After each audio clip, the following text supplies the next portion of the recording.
Welcome back to David's Random, and today I'm doing something a little different. Back on the 928, and right now she is dirty. Oh my god. So this car's just been sitting for the last couple of months, and it's collected quite a bit of dirt. But a couple of things I wanted to tell you guys about. Since my last video, I've made some progress on this, but unfortunately I screwed up the filming on it. What I did was put in a new oil pan gasket and motor mounts after I did the rack, and I did that while the rack was out, and unfortunately that footage got screwed up. But what you really need to know about doing the oil pan gasket and the motor mounts, which I recommend you do at the same time, I used the solid rubber motor mounts, which are awesome, by the way. I think I got those from 928 International. But anyway, this is how you brace the engine up. Here's the footage from that. Alright, so here's what I ended up having to do. Yeah, kind of fun.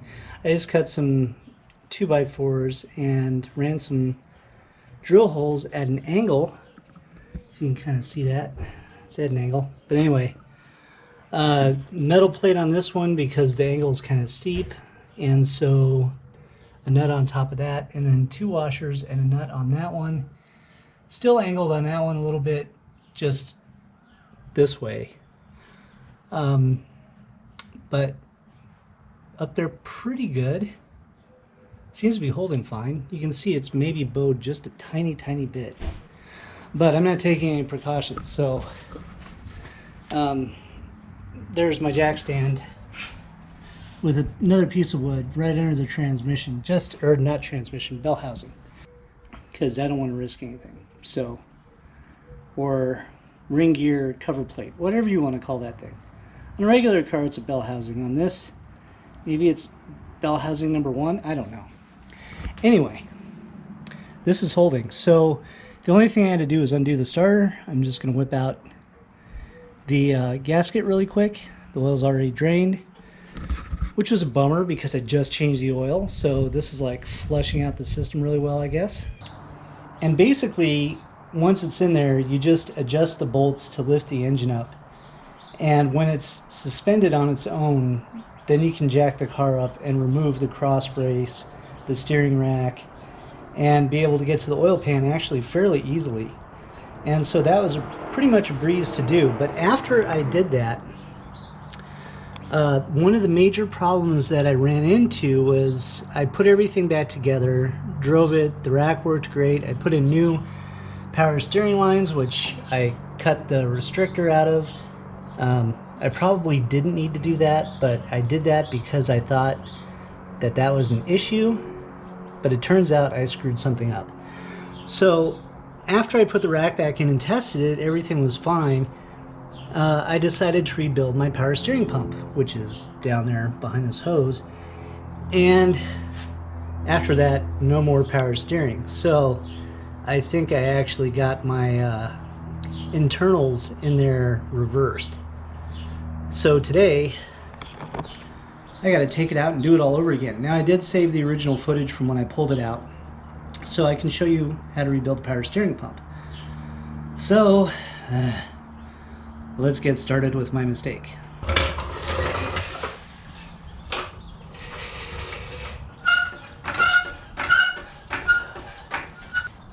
So the best place to jack this car up is under the control arm bushing support. And then you place your jack stands right there, wherever that support's supposed to be. Bolts.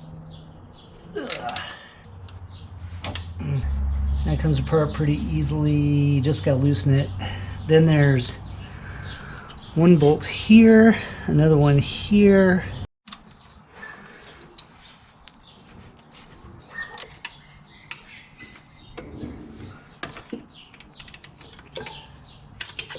Okay, so this bracket's mounted with this bolt, and then the belt tensioner bolt is right up here underneath the pulley. So we'll undo the belt tensioner. That'll allow us to take that off. Then we've got these two bolts. And then I think there's one bolt that's behind the pump. And that's the reason why I jacked it up. This one has to come out. And then you have to undo the power steering line right there. It's very hard to see. The back of the power steering high pressure line is 17 millimeter. And it's not easy to get on. But once you get on there, hopefully you get it right. Yeah, good times. I left this bracket on here just because that's the easiest way to do it. And it just wiggles out. When you take off the hose that goes to the pump, take it off from this end. Don't try to loosen it up from the reservoir, because the reservoir is plastic and you might break it. So it's always easiest to pull it from this end. And you know, I just used my vice grips that I had clamped down to wiggle this thing free, and then I just kind of wiggled it off. But anyway, now that it's out, let's go ahead and open this thing up. Okay, let's try a 9-inch C-clamp. So you get it positioned on here so it's center, and then you squeeze in the back. And what this does is this puts a little bit of pressure right here, and then I've got to remove this little snap ring, and then we can unscrew it, and the whole thing is held together with a spring.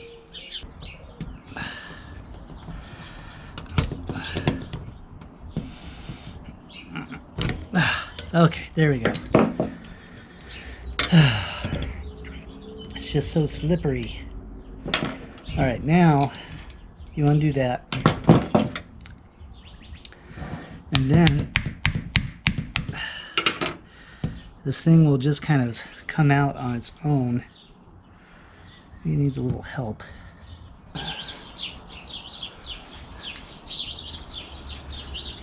Okay, so unfortunately, it looks like I have to take this pulley off again.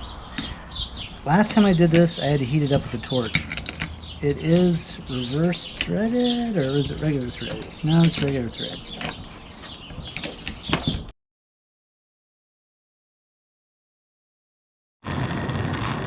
Let's try a little heat.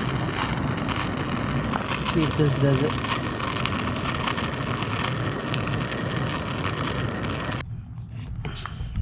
Yep, gotta go on the ground. So hopefully it's not as difficult this time. Yes, I'm just using crescent wrenches because I'm lazy. I don't know. Yep. It most certainly will. Yep. So the keyway has to come out, and that I think I can remove with just a screwdriver. Has one tight fitting keyway. Oh. Okay. Keyway is out.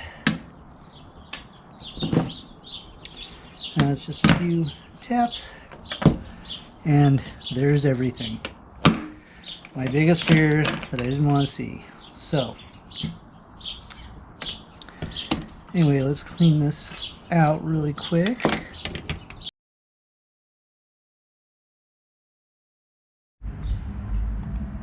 Alright, so this came from 928 International. So this is the early 78 to 84, which is what mine is. And here are the seals. Drum roll, please. So obviously the three that we just pulled out, we actually, where's that seal? Oh, that may be on the cap. I have to look on the cap. And then that seal. So that's it. I believe that this is the rear seal, and it probably goes in facing this way, coming out, well, if it was on the pump, that way. But because you want pressure against this lip. So I imagine this replaces the O-ring. That was the first O-ring that I pulled off. Anyway, I'm going to pull this seal out, clean the whole thing, and then we'll reassemble. And boy, does that come out easy. Part. I'm just going to tap this in.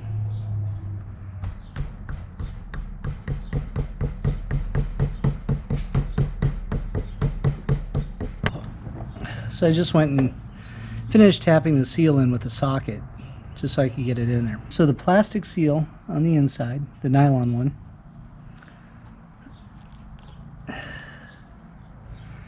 and it goes in just like so. You don't have to worry about those pins falling out, these pins, because they're spring loaded. I discovered that when I was playing with it. And just get those in there just like that. And then the O-ring.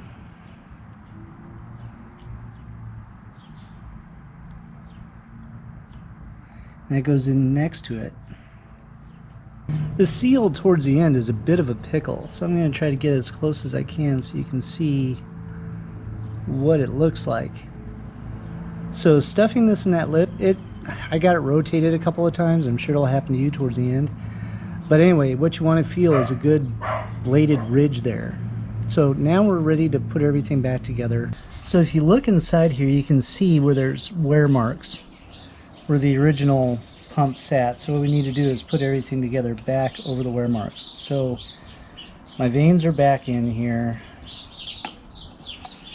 Go on, you little bum. Okay.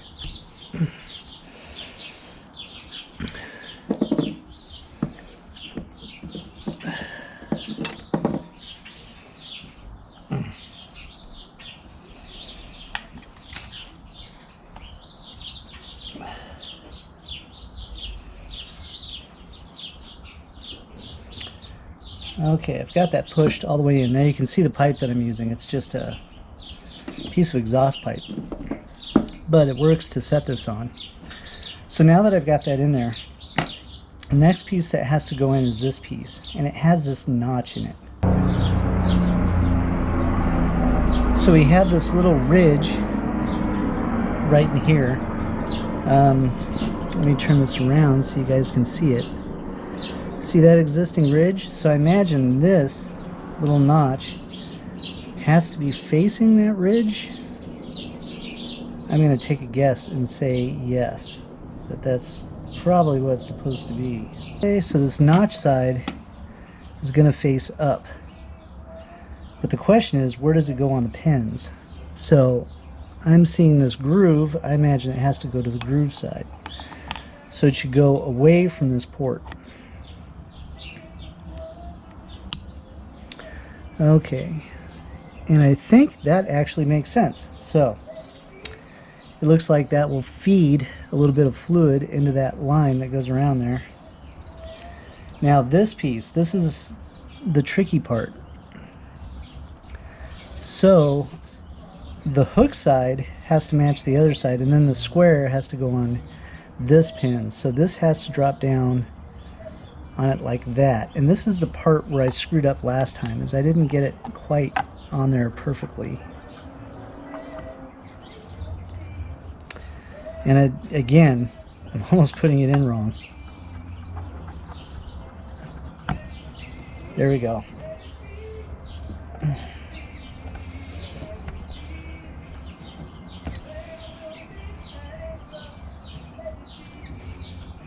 Okay, I think I actually have this correct now, finally. I hope. Man, that is a pain in the butt.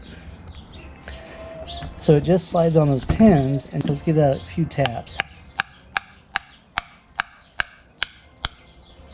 Yeah, I heard that seat down. So we'll go ahead and pop the pulley on here.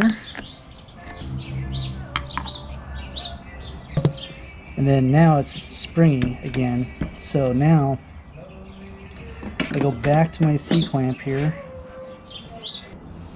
Go ahead and squeeze that back in.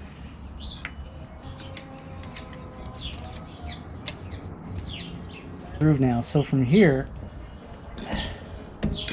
you can let your C-clamp go and just give it a tap on the other side, and that should come back.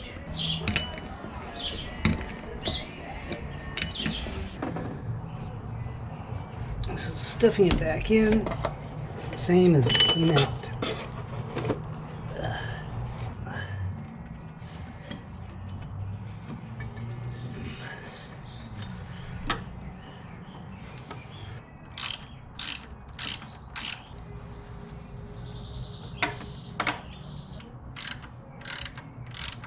Okay, Humpty Dumpty's almost back together, so all I gotta do is tighten this belt down.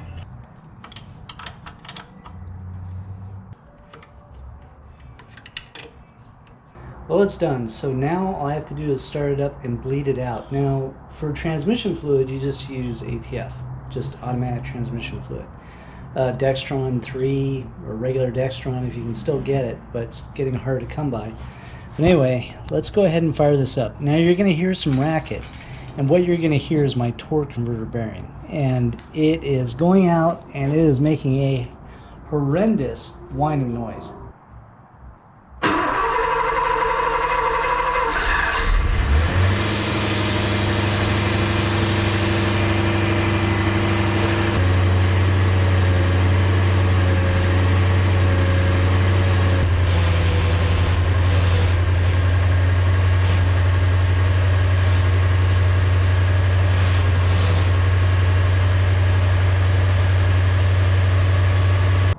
Oh man, I'm glad I got that done. I was a little worried about that because I couldn't tell what I did wrong with the pump the first time. But anyway, now everything works perfectly and I'm thrilled. So give me a thumbs up, leave me a comment, subscribe to my channel for more information like this, and we'll talk to you guys later. See ya.